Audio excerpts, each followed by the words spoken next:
दोस्तों, all India fact channel में आपका स्वागत है। आज हम आपको ले चलते हैं क्राइम दुनिया की ओर, जिसमें नाम आता है अरुण गवली का। हाँ जी, अरुण गवली का।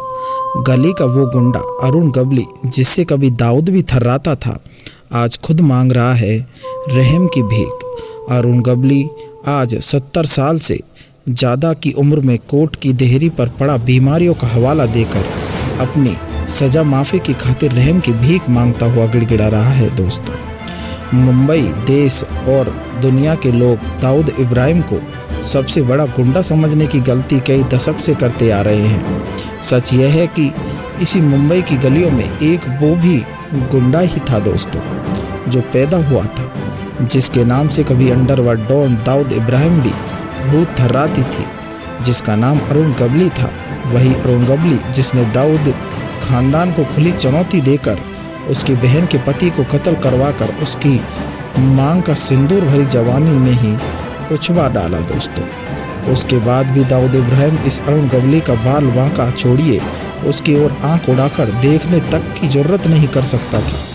यह अलग बात थी कि वक्त बदलता तो बीते कल का इस कदर का खूंखार अरुण गवली आज बेबस लाचारी के आलम में फंसा 70 साल से ज़्यादा की उम्र में खुद ही मुंसिफ की देहरी पर रहम की भीख के लिए रो पड़ा और गिड़गिड़ा रहा है।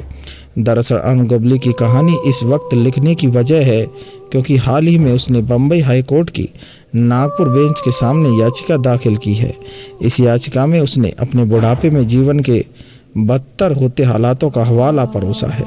साहत ही कहा है कि उसे फेफड़े और पेट से संबंधित तमाम बीमारियां हो चुकी है, लिहाजा ऐसे में कोर्ट मुंसिफ उसके ऊपर रहम खाकर उसकी बाकी बची सज़ा को माफ़ कर दें, ताकि बुढ़ापे में बीमारी से जूझते हुए ज़िंदगी के बाकी बचे कुछ दिन भी जेल की चार दीवारी के अंदर जलालात में गुजारने की नौबत से बच सके। माफ़ी की याचिका के साथ अरुण गवली ने बीमारी संबंधित कई मेडिकल दस्तावेज भी लगाए हैं, ताकि हाई कोर्ट अगर उस पर रहम खाने की सोचे तो मामला बीच में न लटक जाए।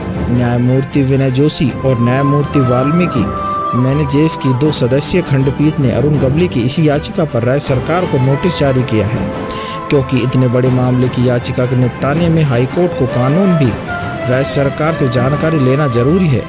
हाल ही में अरुण गवली द्वारा दाखिल याचिका में महाराष्ट्र सरकार के गृह विभाग की ओर से साल 2006 में जारी एक आदेश सर्कुलर का भी हवाला दिया गया है, जिसमें यह कहा गया है कि जिन सजायाफ्ता मुजरिमों की 14 साल की जेल काट ली है और उनकी उम्र भी 65 साल हो चुकी है, तो उन्हें जेल से रिहा कर जाने पर विचार किया जा सकता है। दाखिले रिट में साल 2015 में महाराष्ट्र सरकार द्वारा जारी एक अन्य सर्कुलर का भी हवाला दिया गया है, जिसमें मको को महाराष्ट्र संगठित अपराध नियंत्रण अधिनियम कानून के तहत गिरफ्तार किए गए अपराधियों को साल 2006 के सर्कुलर के हिसाब से छूट मिलनी चाहिए। दोस्तों, यह दाऊद से भी बड़ा अंडरवर्ल्ड डॉन था। दोस्तों, यहाँ जिक्र इस बात का भी करना जरूरी है कि अरुण गवली कत्ल के एक मामले में उम्र कैद का सजायाफ्ता मुजरिम है, जिसे मई 2008 से जेल की सलाखों में कैद करके रखा गया है।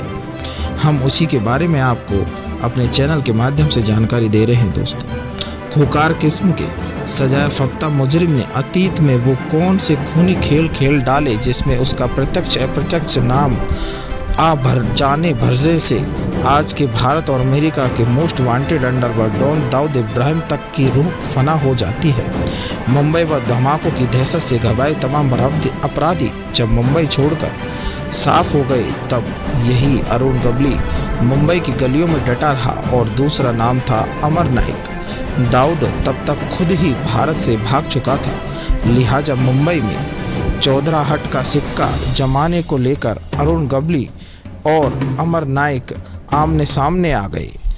नतीजा यह रहा कि दोनों के बीच शुरू हुई गैंगवार में 18 अप्रैल साल 1994 को अमर नाइक के भाई आश्विन नाइक पर अरुण गवली के विश्वासपात्र शूटर रविंदर सावंत ने गोलियां झोंक दी। किस्मत से उस दिन इस हमले में अश्विन नाइक की जान बच गई। बाद में 10 अगस्त 1906 को अमर नाइक को मुंबई पुलिस ने एनकाउंटर में निपटा दिया, जबकि उसके भाई को रास्ते में ही निपटा दिया। दोस्तों, गबली सेंटर मुंबई की दगली चाल में गुजर बरवस करता था। बीमारी का हवाला देकर उसने कई बार सजा माफ़ी की मंजूरी डाली, लेकिन वो नामंजूर कर दी गई। दोस्तों, बाद में इस घटना ने न केवल दाऊद की बहन की मांग का सिंदूर ही बेपहुंचा था, अपितु उस हत्याकांड ने दाऊद को भी आघात कर दिया था।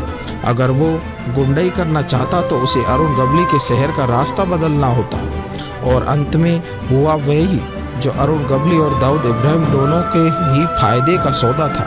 मतलब दाऊद ने मुंबई छोड़ दी और अरुण गबली ने दाऊद इब्राहिम को जिंदा छोड़ दिया।